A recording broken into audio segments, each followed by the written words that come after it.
Hi, I'm Cree Ward and I am going to be demonstrating how to begin crochet. This is a supplement to my classes that I teach. You do not have to take a class to learn from the tutorial. Okay, excuse me. The first thing you're going to do when you start crocheting is to make a slip knot. A slip knot is made by just crossing the thread over itself and pulling up a loop. See that?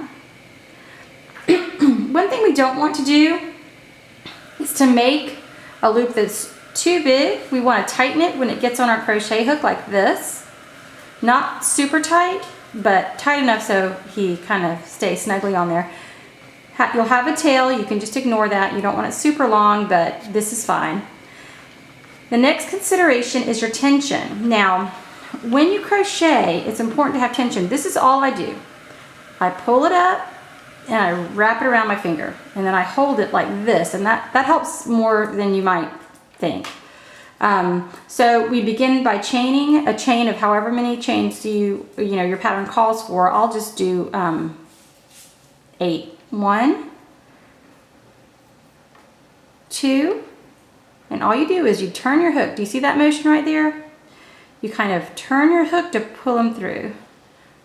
3, 4, 5, 6, 7, and 8. Okay, now we have our chain. We're ready to go forward and start our single crochet. When you start single crochet from a chain, you always skip your first little chain. So see, you've got the one on the hook, and then there's this one. That's the one you're going to skip. And see this one right here, the second? You're going to go into hem. You're going to just see right in the middle of those two threads, you're just going to push your hook through. You're going to yarn over. The way I hold my thread, the yarn over is almost automatic. But however you do it, you yarn over. You're going to turn, see, there's that motion again, turning the hook so it will easily go through that first chain. Now I have 2 loops on the hook. We're going to yarn over one more time, and we're going to pull this one through both. That is your first single crochet, and you just go along in that manner until you do as many as your pattern calls for. So here's what it looks like a little bit faster. It's really pretty basic. What's maybe a little challenging for first-time crocheters is just getting the feel of holding the hook, having your tension. I promise that eventually, if you stick with it, it will become very comfortable for you. You're going to pull it through both loops. You're going to go through again, and you're going to continue in that manner until you get to the end of your chain. When you're at the end of your chain, there's a little thing we do to go to the next row. So you're just going to go through the middle of all those little heart shapes. And see, there's our last one. Don't skip him. He's still there. He's just a little tight because he was our first one. Pull through and pull through again.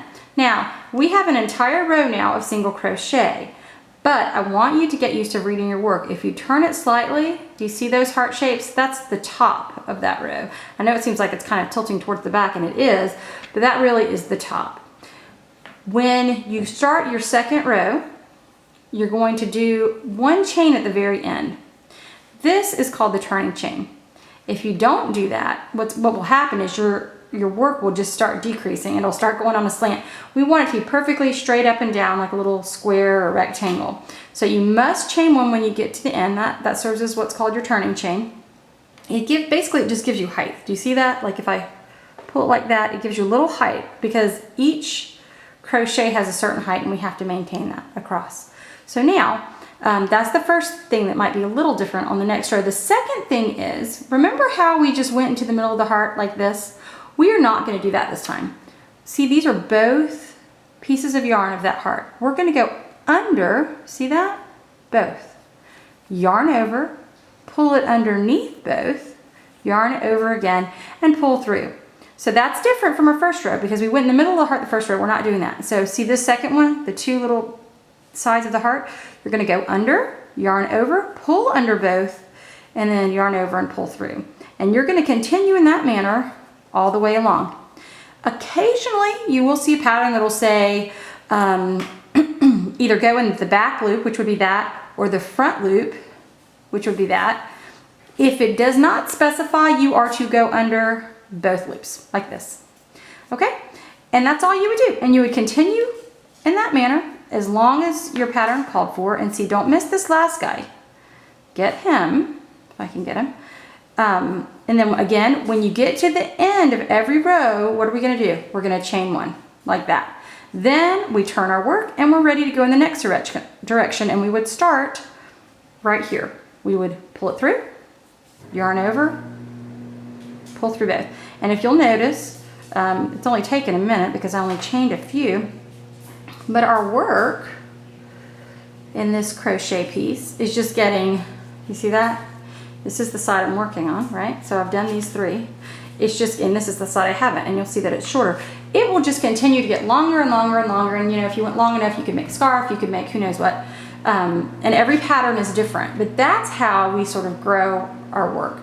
This is a good basis to get you used to this motion, and I wanted to show you again.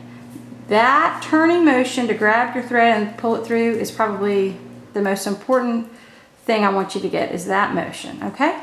If you practice this for a couple of days, you will get great at that. And then we will, when I post again, I will show you a double crochet, and from there I'll teach you to read patterns and we'll do a project. So this is Cree Ward, and I look forward to seeing you next time.